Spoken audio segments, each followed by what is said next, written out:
Well, welcome to the third Ghana Green Building Summit 2020, and we are diving into our next discussion. And our topic that we are discussing is a green indigenous architecture attainable? One of the striking cultural elements of many a society is their building architecture. A personality carved deliberately with indigenous material, color motifs, and other symbolic accents, right? Now, until the influence of the Western design, indigenous design leveraged on immediate natural environment to provide quality indoor air, cooling, and other functional spaces. In our quest for healthier and functional spaces, we are reopening this discussion for the much needed conversation on indigenous architecture.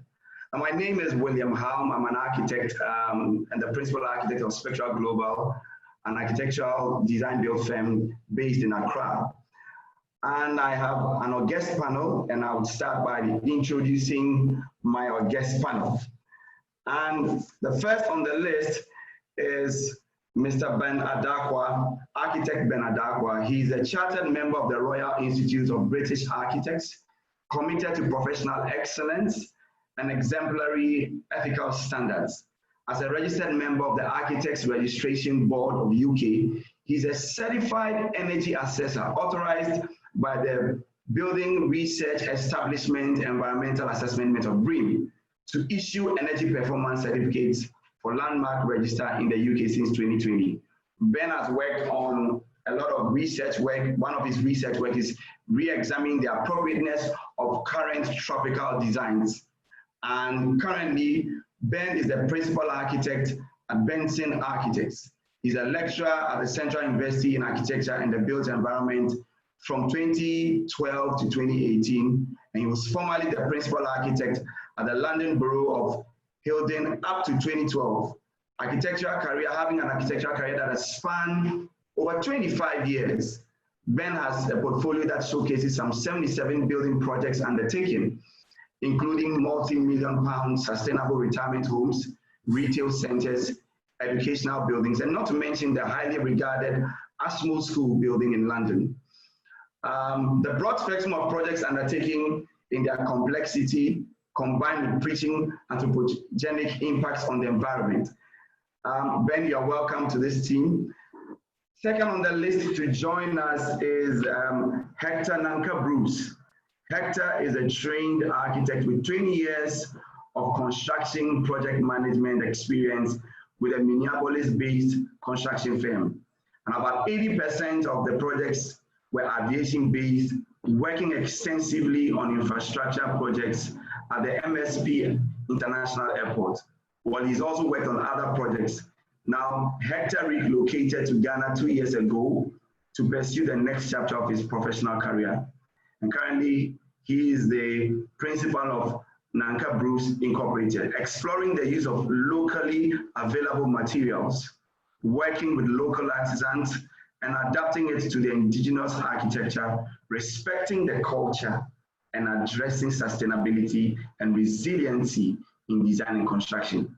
He also has a passion for voluntary work, and the highlight of which is the design of a simple water purification system for installation in Cuba, in partnership with a local community in Santiago de Cuba and Palma, Soriano.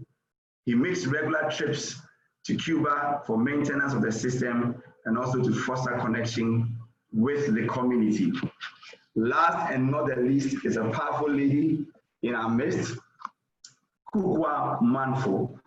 Now, KUUKUWA is a trained architect and a researcher who creates, studies, and documents architecture in Africa. She is the co-founder of Sociarchi, a social architecture organization that advocates for and provides architectural services to people who ordinarily cannot afford architects. She runs Accra Archive, a project to digitize endangered historical architectural material in Ghana, and curates ADARKWA, which is an architecture collective that documents and showcases stories of Ghanaian architecture. Some of the past research has been on the use of sustainable building materials and technology and social acceptance of earth building in urban areas in Ghana and the history of architecture profession in Ghana. She's currently pursuing a PhD at SOAS University of London. She holds a master's degree and a bachelor's degree in architecture from Kwame Nkrumah University of Science and Technology and an MSc in African Studies from the University of Oxford.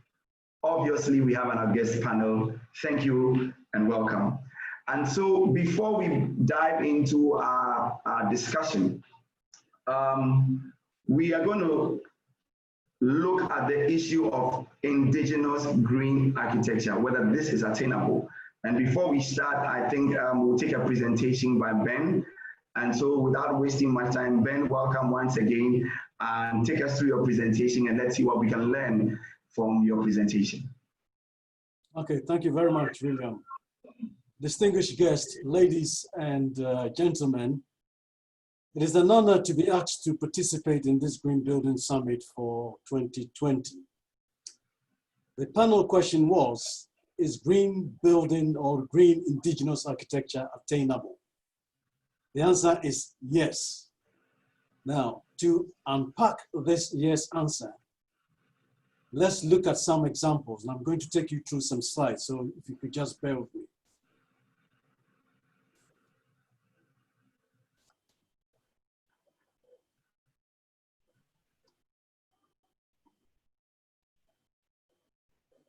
Okay.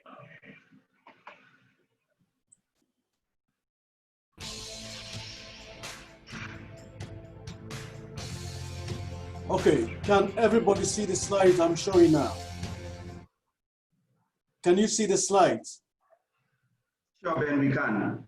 You can? No, we are not seeing the slides. Okay, one moment. Let me just zoom first. Share first, yeah? I think you need to share your screen. Yeah, one moment, yeah.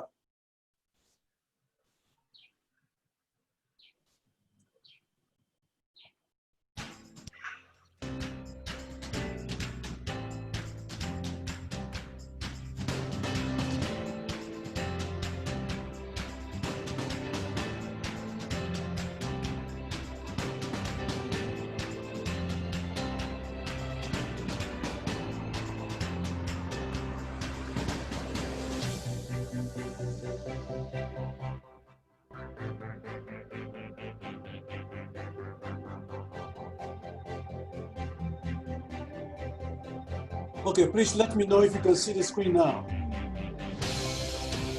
Can you see my screen now? Yes. Sure. You can hear me, okay. Thank you very much.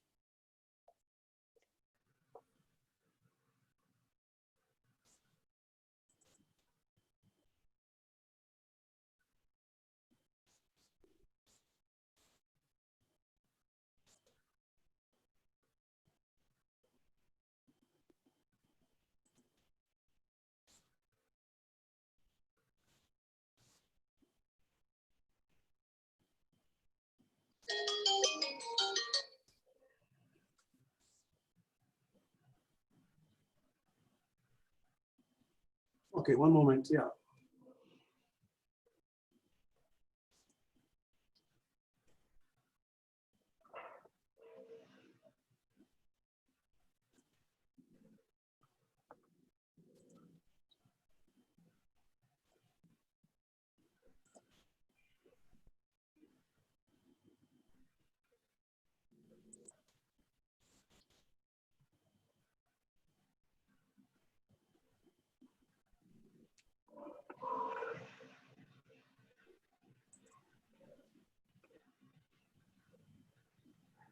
Right, can the screen be seen now?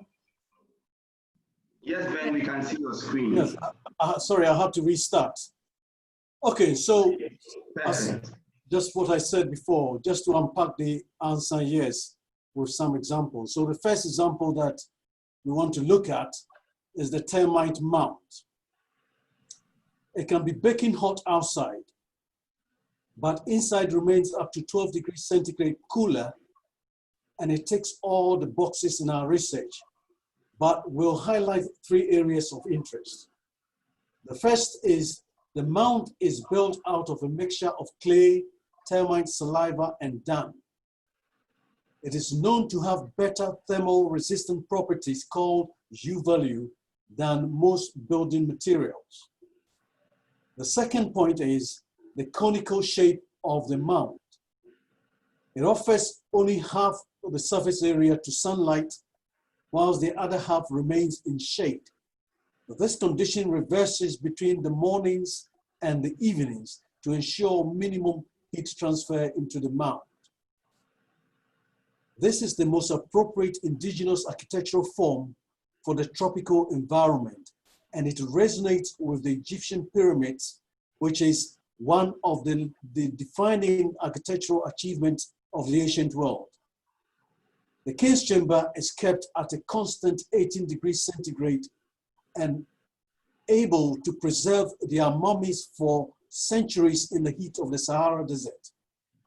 This is one of the reasons behind its cooling effects. That is the form.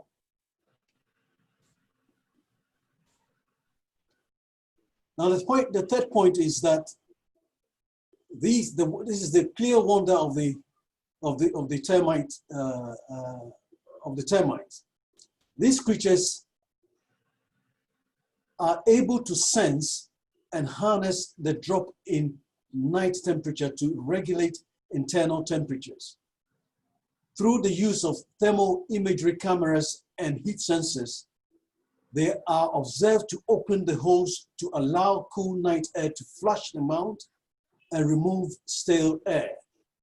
During the daytime, they plug the holes back in, leaving only the central tunnel to the top, which provide stack effect for the mound.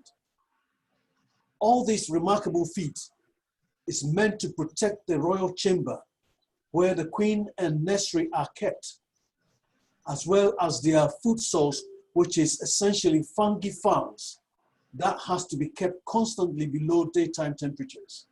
The termites are strictly vegetarians and rely on their fungi farms for survival.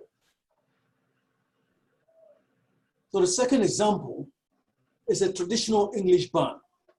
The question is this type of building appropriate for temperate zones as well as for the tropics of Africa? That is for the heats of Africa. The answer is yes, but for different reasons. The pitch roof is meant to ward off snow loading in Arctic weather, but same can be used in tropical regions to combat solar heat gain, similar to the termite mound. Besides, when the sun is directly above the roof, the angle of incidence is less than 90 degrees to the pitch of the roof, which helps to deflect the sunlight and reduce heat gain, unlike flat roofs. The traditional English barn was successfully adopted by the missionaries during the colonial period with additional features like verandas and deep canopies to shade the walls from sunlight. The walls are made of mud up to 1 meter thick to provide good heat resistance U value and helps keep the inside cool. Many of such examples are dotted around the country. It was the same building style used as residence, hospitals, training institutions, as in the case of Ramsaya Training Center at Abitifi, the Ridge Hospital, and the Just Residence in Accra, etc. However, most of these tried, tested, and successful building types are neglected in ruins and are making way for monstrosities like the National Cathedral being built. These are the correct building types for the tropics and are national treasures that must be preserved for future generations to learn from. The third example, and final example, is the East Gate Center at Harare. Worth mentioning, not because of the form, but because it is a modern attempt to mimic the termite method of flushing the interior with cool night air using mechanical ventilation, thereby reducing the cost of cooling by some 90%, sorry, and passing it on the savings to tenants who in turn passes on to customers. It is a good effort, but 10% energy usage through mechanical ventilation exceeds our target of 0%.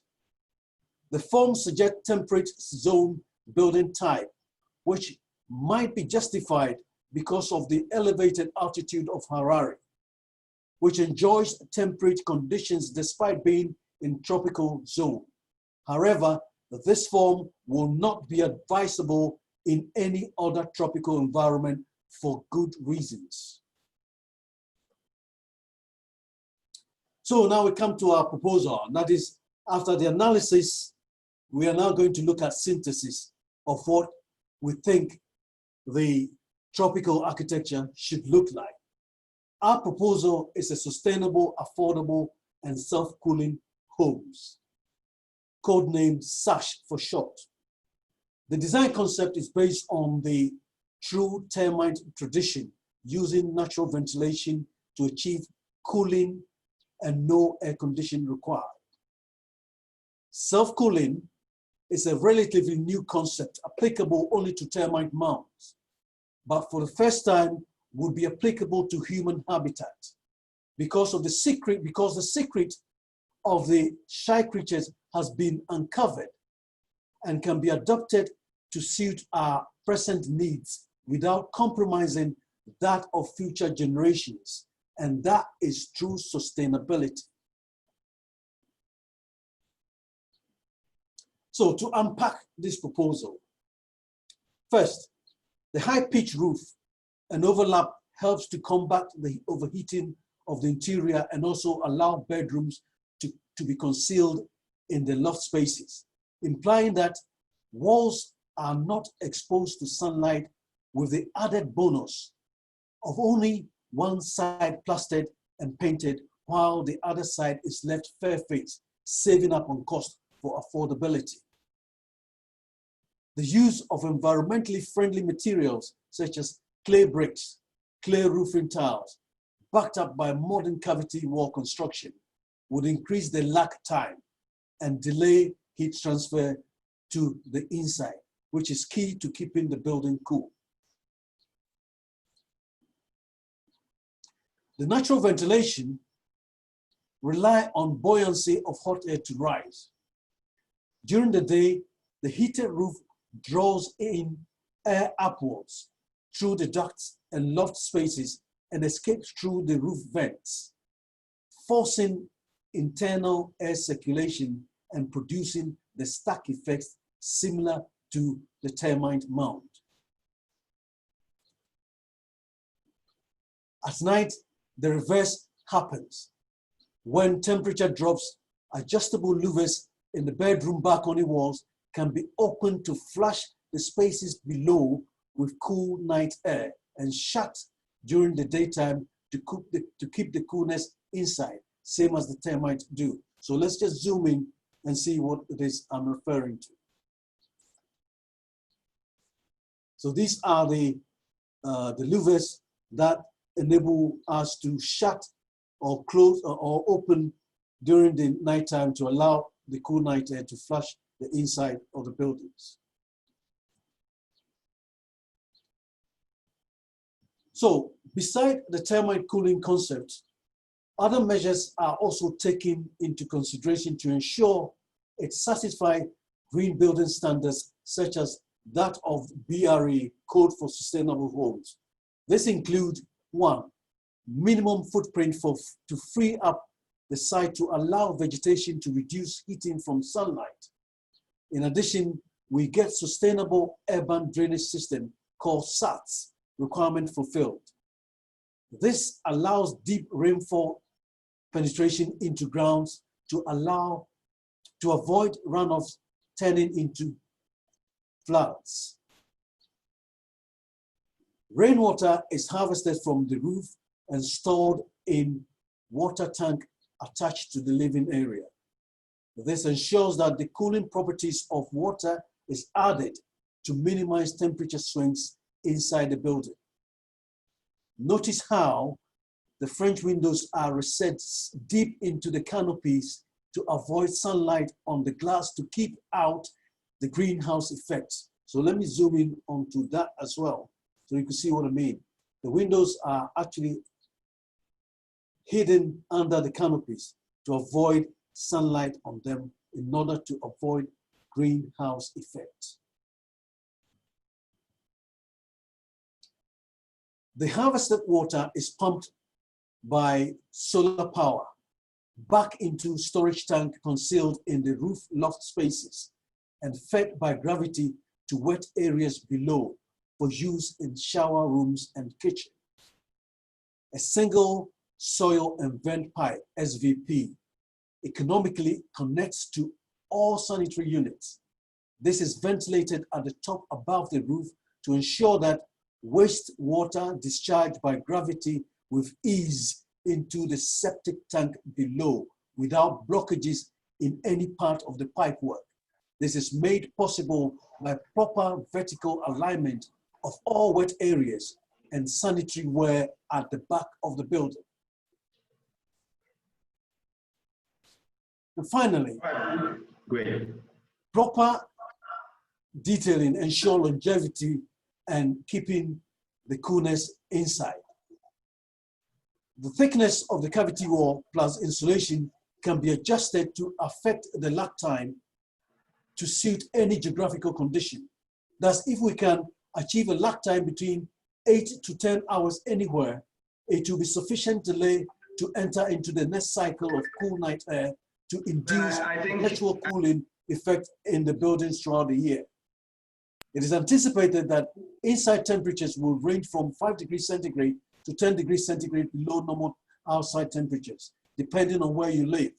For example, if you live in Aburi, where average temperatures at night is around 22 degrees centigrade, and daytime temperatures between 32 and 36 degrees centigrade. Up to 10 degrees centigrade cooler inside is possible. In Accra, where night temperature averages around 26 degrees centigrade, where daytime is around 32 degrees centigrade, it could be possible to achieve 6 degrees centigrade below normal temperatures. These figures would be even better in the northern regions near the Sahara Desert, where day and night temperature swings are higher. It is hoped that this research project will form the benchmark for green indigenous architecture with zero carbon footprint in Accra, in Ghana, in Africa, and beyond. Now, before I conclude, if you can just indulge with me for just 2 minutes and a slideshow, it will just make it even clearer. So we're going back to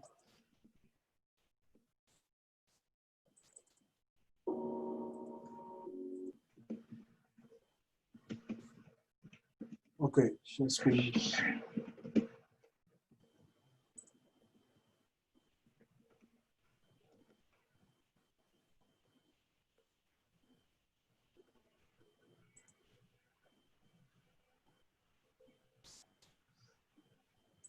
Hello, Ben. Yes, I'm coming. Just 1 minute. I'm there. I think our time is almost up, so we'll just give you a minute to round up. Yeah, okay. I was just simply trying to show the video.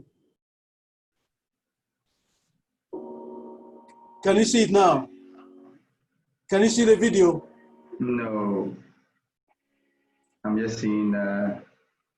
You're not seeing the video? No. Okay, one moment, yeah. I think you are sharing the wrong screen. Just share and then choose the video screen.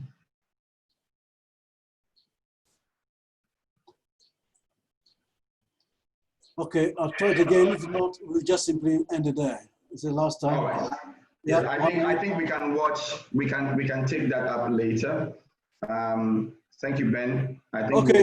Thank you for your indulgence. Thank you. Thank you very much, Ben. That was quite a wonderful presentation from the termite concept and how that has been translated into a building with pitch roofs to allow stack effect, the use of local materials. And this brings us to a panel discussion this afternoon on how we've landed where we are. It is believed that the Western influences, as well as the effects of colonialism, whereby African middle class and elites developed a taste for European lifestyles, right? And by extension, Western design and architecture, and killed any semblance of indigenous architecture, as these Western designs paid very little regard to our unique climate topography.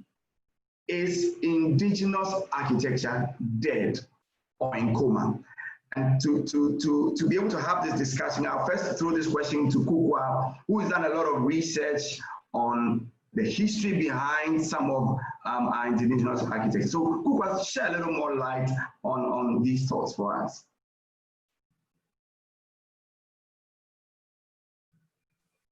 Thank you so much for the question, and thanks everyone. Thanks, Ben, for that presentation. So yeah, indeed, as you said, green architecture in our indigenous building traditions has always been with us. It's been part of our histories in all of Africa, but for these purposes in Ghana, as well as other unsustainable, more destructive methods of construction and building.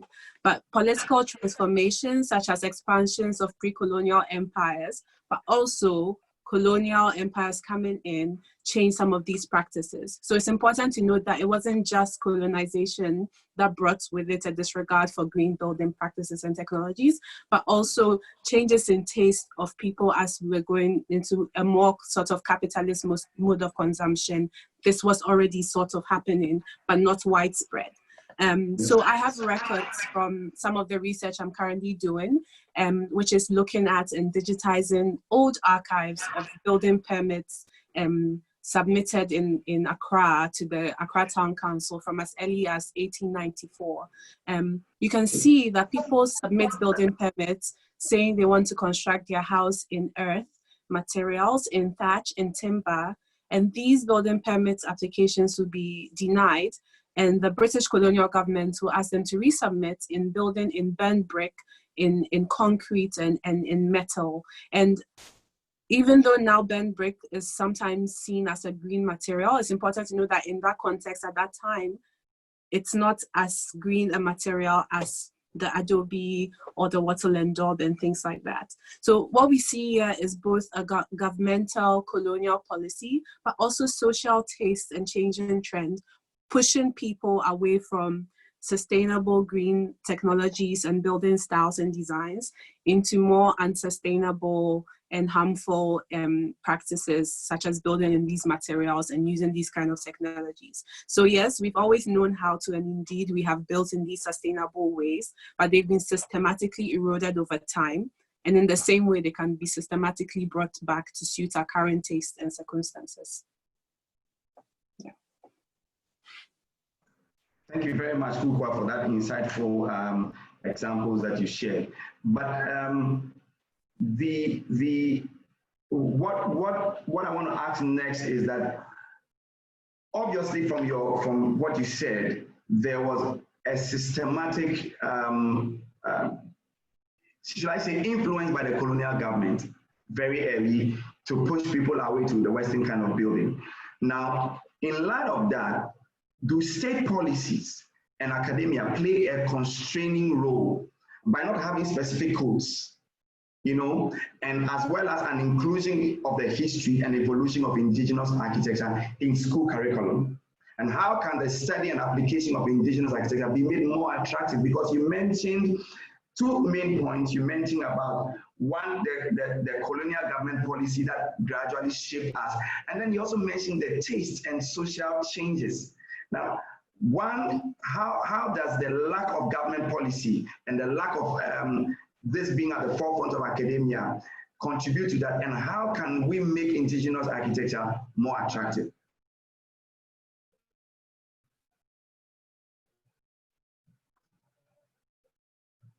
Yeah, thank you for the question. And yeah, excellent point.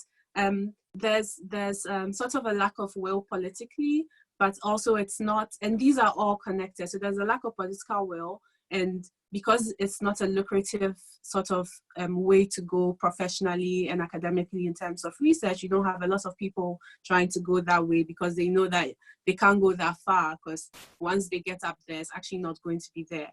And this is where it's linked to the social taste and trends, because a study I did when I was still an undergrad in KNUST looked at architect Joe Ado's house in Adjringano and interviewing people who lived around the area.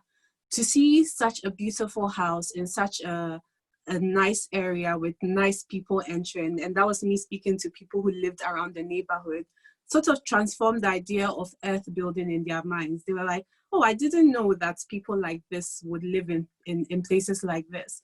So imagine if such projects are highlighted, celebrated, promoted, and more of them happen, and more important people build like this, and important things like our National Cathedral, as Ben mentioned, was celebrating such construction materials and technologies. It will start affecting the way people saw this. It will lead to a sort of demand, which would then affect the supply and encourage more people to do more research into it. And it would have a whole ripple effect on our economy and our way of thinking of construction and design in the country. Excellent, excellent contribution. So we should get more people, we should get more architects designing this way, we should get more high-profile projects adopting this indigenous style, and therefore opening the eyes of the public to what is possible. Now, let me come to Hector. Thank you so much, KUUKUWA. Let me come to Hector. Hector, I know, and I've read that you are in construction, you have 20 years of experience in construction and project management, and you're taking the responsibility to actually do this. If indigenous architecture is dead or dying, one, what constitutes indigenous architecture? What are the qualities of tropical architecture, as well as what are some of the interesting concepts that perhaps in your project you have applied that we can learn from and apply on a broader scale? Yeah, first, let me say, to me, indigenous architecture is the use of specific building materials that's common and available to a specific area or a specific region. It's also the architecture of and design of construction of a building to represent the social and cultural system of locals. That's, to me, that's what indigenous architecture is. I believe I'm on this panel because I actually designed and constructed a building using specifically local materials from the area. The building has got a structure of concrete. The beams and the columns are concrete, but all the exterior walls are from stone that was quarried from the land. And all the interior walls are clay bricks that was sourced out not too far from the area. People need to see that these items can be done, and it can be done tastefully. That's it. I mean, most people see concrete blocks as the normal way of doing things. Whilst I was constructing my house, I got a lot of, hey, Mr. Bruce, we don't do it this way. We don't do it this way. Because people are set to the way they're doing it. And I actually had to educate the artisans. I picked specific artisans and just work closely with them to tell them what those materials can actually do. And I think through that, I've been able to achieve a house that's about 80% locally available materials in the area. There are some materials I used, like brapa. I'm sure a lot of people have no idea what it is. It's a woven bamboo that's used to dry cocoa beans. I saw it being used in a village close by Aburi, and it's being used mostly to create an area for livestock. And I figured, hey, I can use this material as the ceiling for the living room. So I found out how it was made, and I went to the artisans who actually makes them. I sat with them and told them exactly what I wanted to do, and they made a sample for me. So that's what I'm using in the living room of the house. And then also, I use raffia palm sticks, which is widely used in Zolezo. I mean, that's what they use to build their homes. I realized I could use that in lieu of decorative metals. All my balusters and then the main gates and the perimeter walls, I use those raffia sticks over the stone walls. So there are a lot of items over there that can be used tastefully to encourage people that indigenous architecture is still alive. I mean, it's just waiting to be pushed forward by people seeing the items being done, knowing it could be done. Thank you so much, Hector. But I mean, you having done one tastefully, KUUKUWA having enlightened us on the influences that is moving us away from indigenous architecture, i.e. the pre-colonial government or the colonial government, i.e. the changes in cultural or taste and social taste and things like that. Now, it leads us to the question, when people hear indigenous architecture, they think ATTAINABLE. They think wattle and dab. They have pictures of some round huts in the north.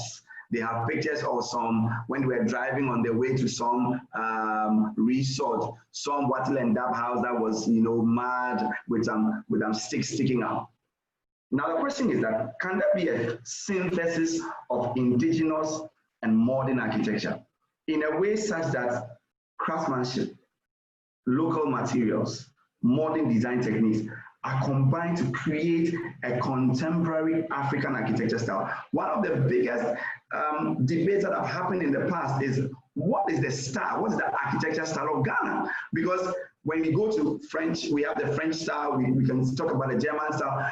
Now, can we find a way to synthesize the indigenous and modern architecture to create perhaps a contemporary but indigenous architecture, which can be identified with us? And I think I'll throw this question to Ben, and I'll let everybody comment on this question, because I see that Ben has done something using the concept of the termite, but obviously Ben's house that he did the presentation on does not look like a wattle and dab.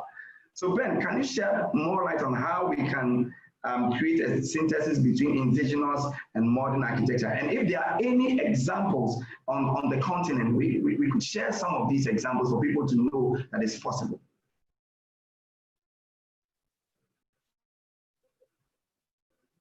Ben, I think your mic is muted. Yes, can you unmute me now? Hello? You can speak now, Ben, we can hear you. Can you hear me? Okay, okay. Now, I said thank you for throwing this question back at me.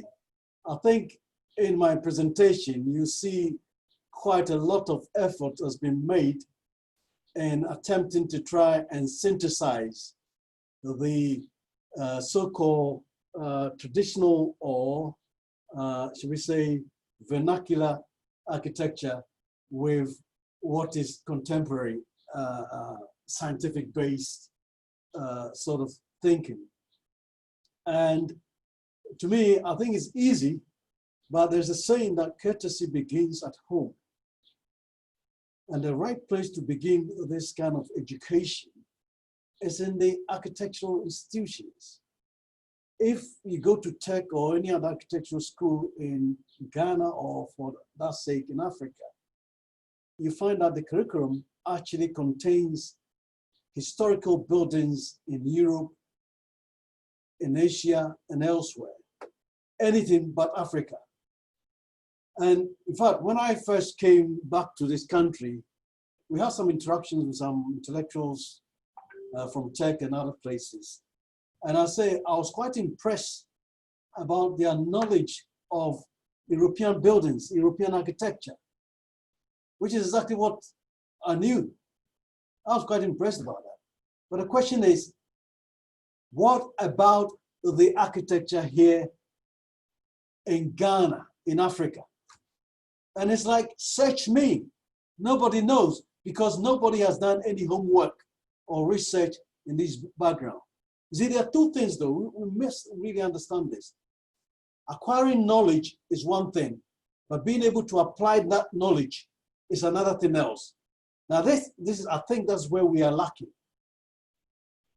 So we need to find a way in which we can actually learn the knowledge from the Europeans, from Asians, from Americans, anywhere, international style, you call it. But then when it comes to Africa, it's not just simply doing a helicopter job, picking up something you think looks nice done in America or elsewhere and plunging it here and say, well, voila, I've got it.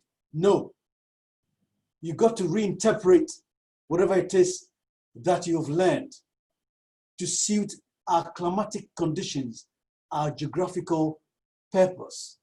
That is the only way we can move forward. So yes, we can create a style of our own, but that style will be driven by the climatic and geographical context within which it is built. And it will be different, totally unique from any other style anywhere else on planet Earth, but only suited to Africa.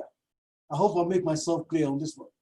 Yeah, thank you very much, Ben. Whilst we are at it, I want to look at some of the questions that are coming from participants. And one of the questions, this question is coming from Esther Ajay. And Esther is asking, what building materials can we nurture locally instead of using expensive cement blocks to reduce the cost of building generally? And this comes to, I remember my discussion yesterday about how we can mass produce some of these local materials, because mass production brings down costs.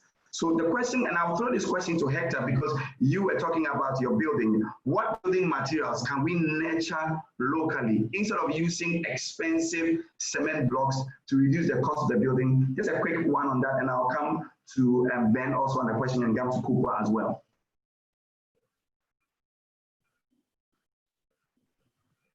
Unmute. Hector, you need to unmute your device. Great. I did. Yes. I saw the question coming. I picked 4 items, 4 locally available items that can be used, which are highly durable, and stone, which might be a little bit expensive, but it all depends on which area you are building, and it can be made available easily.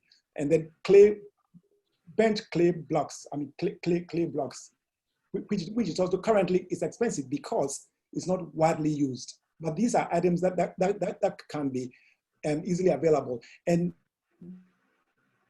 they might have an initial high cost, but in the long run, it's low maintenance, more or less maintenance. So you have a cost savings in the long term.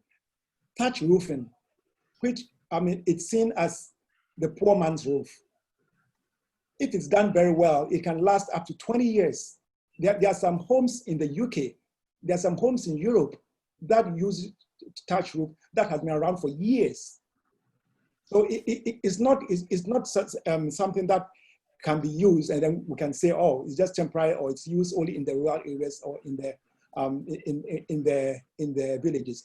Most of the high-end hospitality buildings like Royal Century and then Zania at the Molly Game Park, they use it, and it's beautifully used. People need to see these items being used, and then they can know that it can be used. But obviously, these items are being used mostly on the large scale, on the commercial level. I mean, it needs to come down to the residential level. And then once people see it's being used at that level, I mean, it will be widely used. Also, in Zolezu, they use the raffia sticks. And once those buildings are up, they are up. I mean, it can be there for years, but it's just simple raffia sticks. And I don't think they have even much maintenance on them at all. So there are a lot of materials that are available. Maybe they are expensive now because it's not widely used and there's no market for it. But once they get being used and we create a market for it, obviously the price will go down. It'll become more affordable to the ordinary people. And we can see a lot more of those items being used. We just need to see them being used.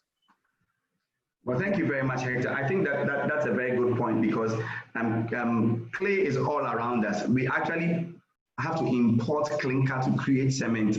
And so if you look at it from the production point of view, it's going to be more expensive. But you rightly said, if rather we went into it's being used more and the more people are using it, then a lot more people will jump into the production of clay bricks, and that will bring down the cost. There are a lot of questions that are coming up. There's another question from Ola Yuduku. Ola says that, do you really want to go back to indigenous architecture? I think we are looking at an evolution. And I think Ben had something to say about the synergy between the indigenous architecture and the modern style. And I think we saw that. But I'll go on to a question that was asked directly to Ben. I think there's a question directly to Ben. Ben, there's a question that says, for your such design, is there a trade-off between cooling the building and natural light? Is there a trade-off between cooling the building? I guess because you want to have overhangs to shade the windows. Let me answer that. Okay. There is no trade-off. The daylight factor, the only thing that guarantees that you can get daylight in your building is if you stood inside any of the rooms in your building and you can see the sky. That tells you that you are getting daylight into that building or into that room.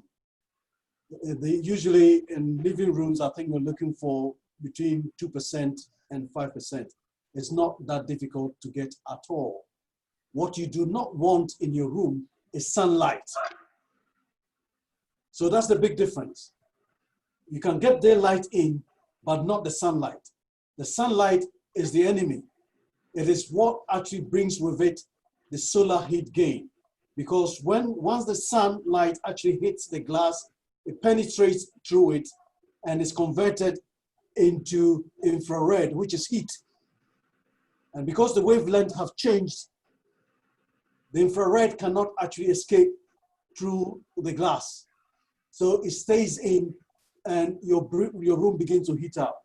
So if you can get just daylight by making sure that even though there's a canopy, there's an opening to allow you to see the sky, there will be enough daylight into the building. Now, I also want to just touch on briefly the first question, which I think Bruce attempted to try and answer. I think in terms of materials, it all depends on the purpose for which you are using the materials. If you want to use materials to cool the building down, there are certain type of materials that you can use. Wood is one of them. Clay brick, not very good, but you can actually make it work by using cavity walls. Because there are scientific research which says that the U value of brick walls is something like 2. That of wood is something like 1.6, 1.1, and so on and so forth. If you try to use stone, you find that it's probably something around 3. Depends on what type of stone it is and depends on where it is coming from. So we will have to be very cautious. If you're using it for aesthetic effect, that's fair enough.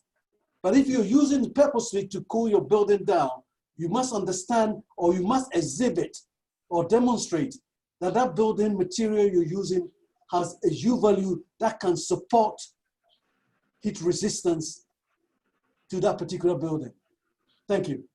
Thank you very much, Ben. There are a lot of questions coming up. There's a comment I just want to put across and then I go to the next question. This comment is from Yao Sishi Bequin. He says that globalism, which refers to think global, act local, is a concept I picked from Renzo Piano's works a while back, which allows us to think global in terms of technology and act local in terms of building materials and culture. And I think that is very much aligned to what we are discussing. But my next question will go to KUUKUWA, and then I'll come to a question that is directed to Hector.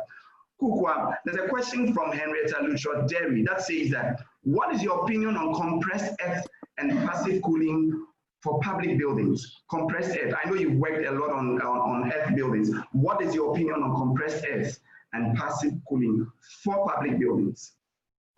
Thanks for the question. I'm going to talk about compressed anyway as a great alternative. And in some of my, so the compressed earth in different ways, like in rammed earth and other methods, but also using the compressed earth blocks, some of which are stabilized with different kinds of additives. And linked to this is Ola's point of, do we really want to go back to indigenous? And also this point of how can we combine things. I think we do a lot of underestimating of what it is we have done and what we do all the time. And that's one of the reasons why I do a lot of documentation and archiving, because if we don't record, if we don't document, we don't show, we assume that things aren't happening and haven't happened and will continue to happen and people don't see and then we forget. Like HECTOR, HECTOR's work like this must be documented and shown, and he's not the only one who's doing this as an architect. And William, I mentioned when we met earlier that I know Nusratu works at your firm, so I know the kind of things Spectra does. So we do this, and it's important to know that this idea of the using indigenous architecture is not just aesthetics, it's not just the exterior view, but it's also the essence, is the why. Why did they use this material? Why did they use this building form? And why did you use this layout, and how we put it, like with Ben's stack effect things, like how do we take the principles and not just the aesthetics or the symbolism of it in that. So that has always happened and that still happens. And not only in the formal architecture sector with architects, people do informal building as well. A great example is looking at the communities in Tema, which were designed by the firm Doxiadis. And the initial buildings, which were built with a certain sort of ideal in mind, a very like nuclear family, and like they just assume someone and his wife and they'll have 1 or 2 children and that is it. But if we go there now, what happens? People have extensions, balconies. So we've always done that and we do it, and it's important to document not just the what and what it looks like, but the why and what kind of principles are coming inside. And linked with the compressed earth blocks, there's great possibilities for public buildings and multi-story buildings. And and it's sad to say, but like Yemen is a great example. It's sad to say because of the situation going on there. But in Sana, they have 8-story buildings with compressed earth. It's there, it's been done centuries ago. So it's not new knowledge, but if you don't document, you don't preserve, you don't show, we don't see, and then we forget and we think it's impossible and there's only one way to span or go that high and things like that.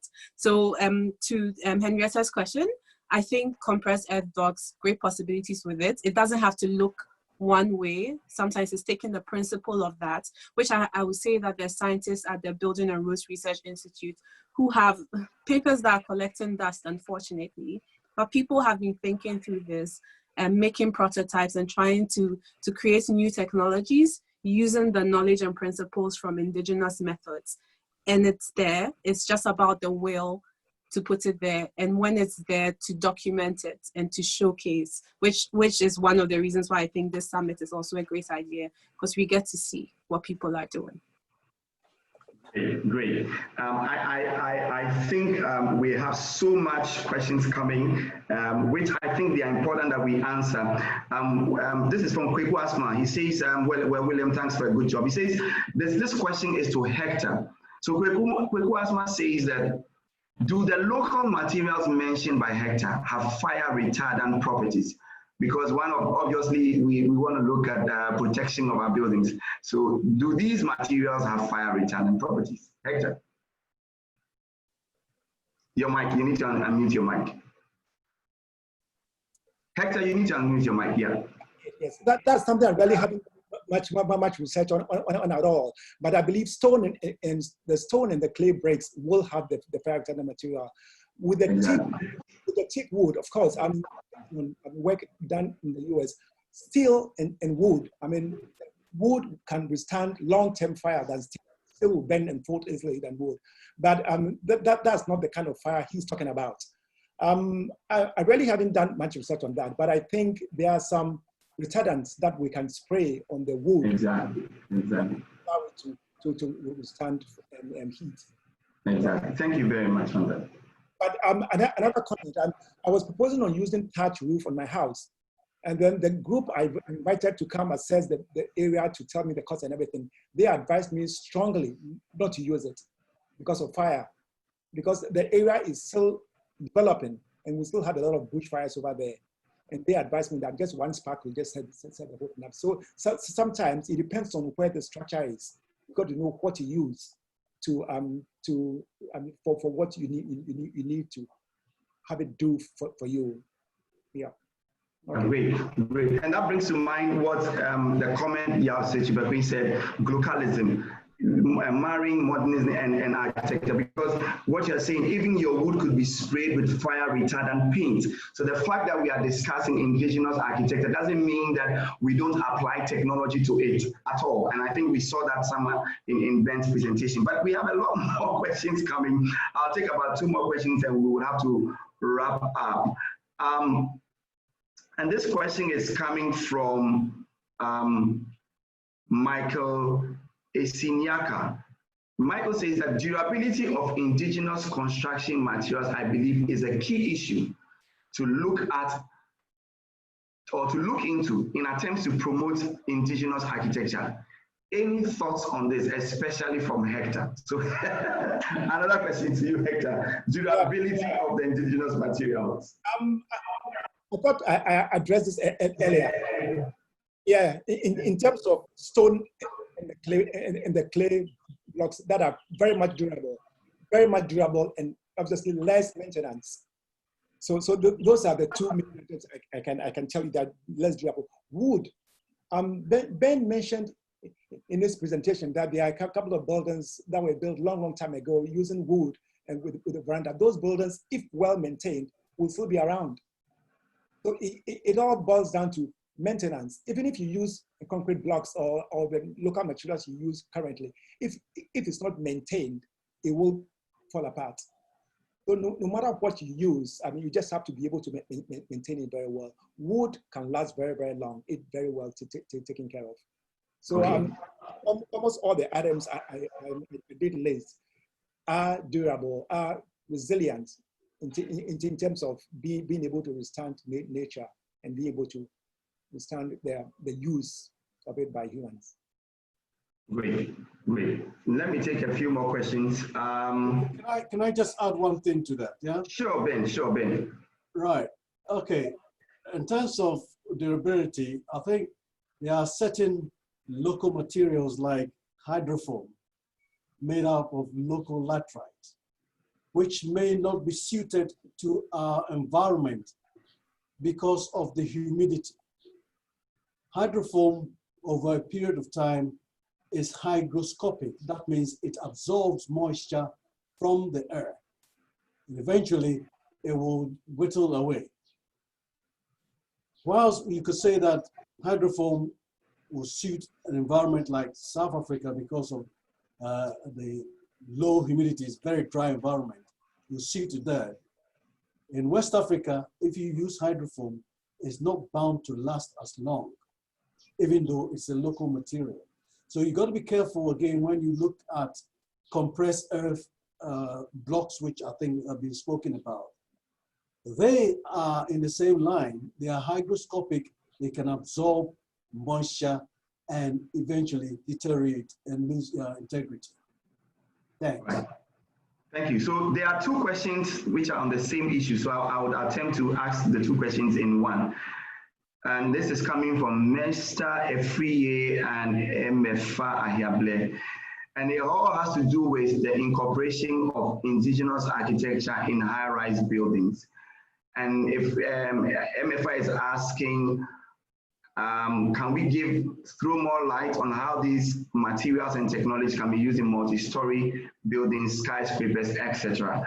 And I think I will ask KUUKUWA to respond on this. You've done a lot of research and you talked about Yemen and all that. Can you throw a little more light on that? Yeah, thanks for the question. Hello, MFI, thanks for joining us. Yeah, so for high-rise buildings, and this comes back to the point about both the sort of principles of the design and construction and not just the aesthetics and not even just the materials as it is. And we've talked about treatments and exterior treatments like flame retardant treatments, even with the hydrofoam, the compressed earth blocks, there's additives that reduce that the hygroscopic property of the laterite if you want to use it for certain applications. So it's about knowing the context in which you're using these materials and what makes it sustainable there. And I think Hector sort of made this point earlier, because in certain contexts, laterites might not be sustainable. If you're building somewhere and there's no laterite and you have to import the laterite, use a petroleum fuel to fuel a tractor to bring it in. If you look at the carbon emissions from that, it might actually be more sustainable to buy sandcrete blocks nearby and use it.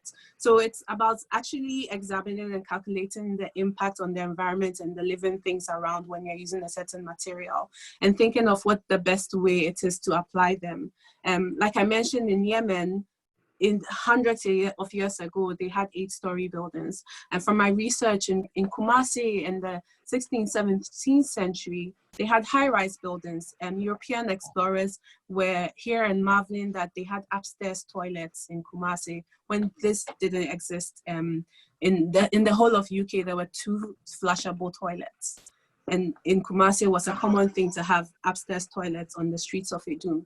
So these things have been done, and it's about finding, again, the principles and the essence and the technologies, and not necessarily just trying to just lift the building and put it down in 2020, because that won't work. And we have changed, and we're different people, and different things are happening in the world. So that would just simply not work. But we can think of the essence of it, and what the lessons we can pick from the ways these materials were used and the technologies that were used, and how these can be applied now. All right, thank you very much, KUUKUWA. Let me read a comment from Engineer Joel Kings. He says, my name is Engineer Joel. I'm based in the Northern region. There are a lot of low-income earners who would really love to do their usual traditional buildings. How do we coerce them, or better say, encourage them to buy into green building? And I think this question will go to you, KUUKUWA. How do we encourage these local people who want to do that? How do we encourage them? How do we encourage them to do that? Yeah, and I don't get the question. Is Joel saying that the materials they are using right now are not green? The traditional methods in the north are not green? Joel is saying that there are a lot of low-income earners who really love to do their usual traditional buildings. But how do we encourage them to buy into the green building? I think they are doing a lot of block work. If you go to the north and you see the heat, they are doing a lot of block work, and they're doing a lot of iron sheets, which is very reflective. Yeah. How do we encourage them to go back that their old system, these ones are even better? How do we encourage them? Yeah, I get that question. So that's about the taste and the social acceptance that I did my undergrad research on. And more recently, in about 2012, I was in Kogi in just the upper, the border of the northern region, and we were doing a proposal. And when we mentioned that it was going to be an earth, there was resistance. Like, why? We've raised all this money so we can build a beautiful concrete building. But then when we showed them the renders, they didn't think that earth building could look like that. Because when they think earth, they have this image in their head that, unfortunately, and this is a result of our modernity and colonization, that we associate those images with poverty and backwardness, which is not the case. They are beautiful buildings in their context. Fine, maybe it will not work on Oxford Street, but they are beautiful buildings in their own context. Now, unfortunately, we have these images that we associate with poverty, which is not good. But when you show them, like you show them such a house, and I really love, and now I'm going to add Hector's house. I'm going to get pictures for him to add to my folder that I use. But I show them Joe Ado's house, and I'm like, this is mud rendered with some finish, and they're like, it doesn't, this is not what they see as a sustainable building, because when we show them indigenous sustainable building, it's these images that we have come to see as negative, but they are not. So we show them first, we first try to do work that this is our history, this is our culture, this is our tradition. There's no need to be ashamed about it. We have moved on, we're in a different century now, and we have new ways, but it doesn't mean our old ways are the worst. They worked for the time in which they were used, and they work for different contexts right now. And we show them work like you on the panel of you are doing, using sometimes the concepts and the essence and the principles, sometimes the material, sometimes both, sometimes adaptations, like with the cemeterium that Ben is doing. And in every case where this has happened, people have come around to it when I have shown them what it can look like, because a lot of it is about the aesthetics. Right. Thank you very much. I'll take one more question and then Ben will come to your video. There's a last question that I'll throw to you and I think your video will help you answer it, and then we go to Ben's video and we end our session. But then there's a question from Kofi Asari. He says, I think it's important that in trying to increase our awareness on the benefits of indigenous architecture, work is done on showing its life cycle sustainability and how that translates into economic terms. As of now, there's little work done showing the benefits over the long term and which can market these materials and principles as a better alternatives. And I think I mentioned about the economic value. And so this is a comment from Kofi that's saying that, look, if we can go into research that talks about the life cycle, sustainability, the economic benefits in the long run, a lot more people will jump in, because a lot of people in Ghana who also build think about the economics of scale and the economics of building it. So if you can convince them that economically, it may not be initial cost cheaper, but the life cycle cost is cheaper, then we can get more people to. But my last question has to do with Ola Yuduku. He says that, can we use lightweight materials like bamboo? I think I just lost that question. Wait, can we use lightweight materials like bamboo? Reference buildings in Vietnam, same climate zone as the southern part of West Africa. And this question, I'll let every person just give us, maybe KUUKUWA will just give us a last comment and we go to Ben's presentation. Can we use lightweight like bamboo? Yes, I don't know if you can still hear me, but yeah, absolutely. And I think she mentioned referencing Vietnam, which is a good reference. But also places in the Volta region also have these lightweight structures, especially along the coast, which are almost semi-nomadic homes for fisher folks, where they come and set up these structures and they move inside. So there are, and also the Building Research Institute in Kumasi also has some research on bamboo technologies and construction technologies and treatment, which there's so many amazing possibilities for bamboo in Ghana. Great, great. My last question before Ben goes to his presentation. Is there a unique Ghanaian architectural personality as seen in other parts of the world? If there is, where is this example? And open to any of the panelists. A Ghanaian building or yes, we are talking about buildings, unique Ghanaian architecture. An architectural style. Yes, personality or style as seen in other parts of the world. And if there is, where is this example? We don't have time for my long answer. I do have an article on Ghanaian architectural style out, but the long and short is yes and no, which is a very dissatisfactory answer, I know. But I think I'll drop a link to the article, and this is a topic for a whole new panel discussion on Ghanaian architectural style. Hector, your thoughts on that? I think my answer will be the campus of University of Ghana, Legon. I've always told friends, I mean, a long time ago, that it's one of the nicest campuses I've ever been to. I mean, they use wood for the windows. They have clay tiles for the roofing. I mean the original buildings. If those tiles have been maintained with the additions they've had, I mean, it will still be a beautiful campus. It still is. I mean, it's one of the buildings, one of the group of buildings I really admire a lot. All right, thank you very much.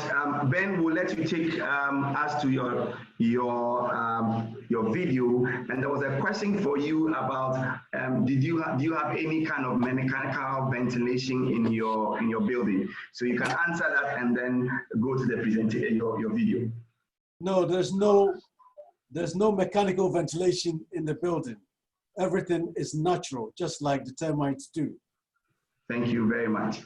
So let's go to your video and then we wrap up.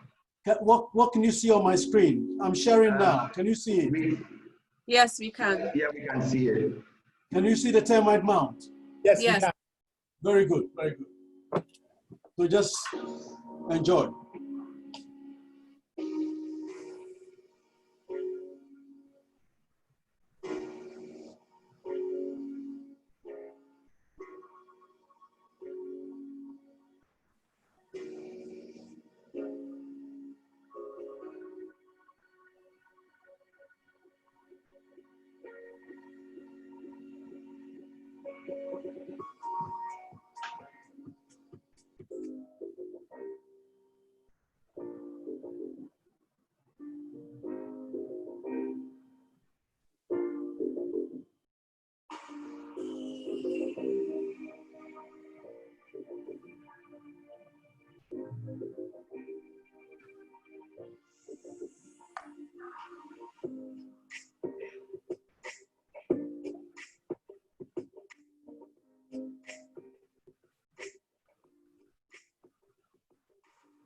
Keep your eye on the ceiling.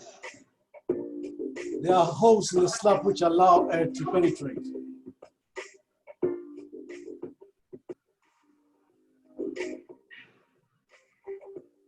You see how traditional architecture, which is a courtyard design, is actually adapted to design the kitchen.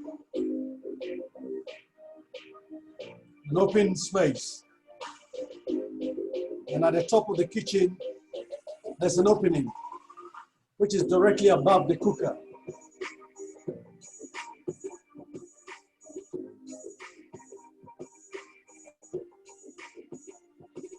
Also in the bedrooms, just keep your eye on the ceiling.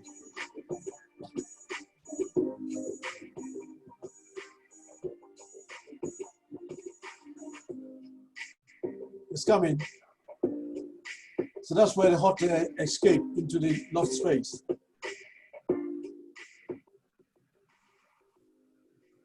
The studio area, there's a ceiling there, but it's actually open to the loft to allow hot air to rise.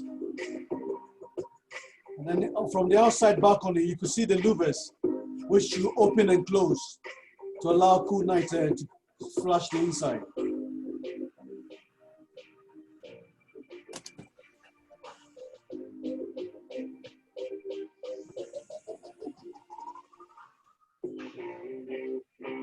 Do you have some time for more? I think my time is up. I have to just give one little wrap up. So we want to thank you, Ben, for your presentation. Thank you so much to our panelists, HECTOR, NankaBRUCE, to Ben ADARKWA, and to KUUKUWA MANFUL. And in conclusion, we've answered the question, is indigenous architecture green? Obviously, yes, it is. And is indigenous green architecture attainable?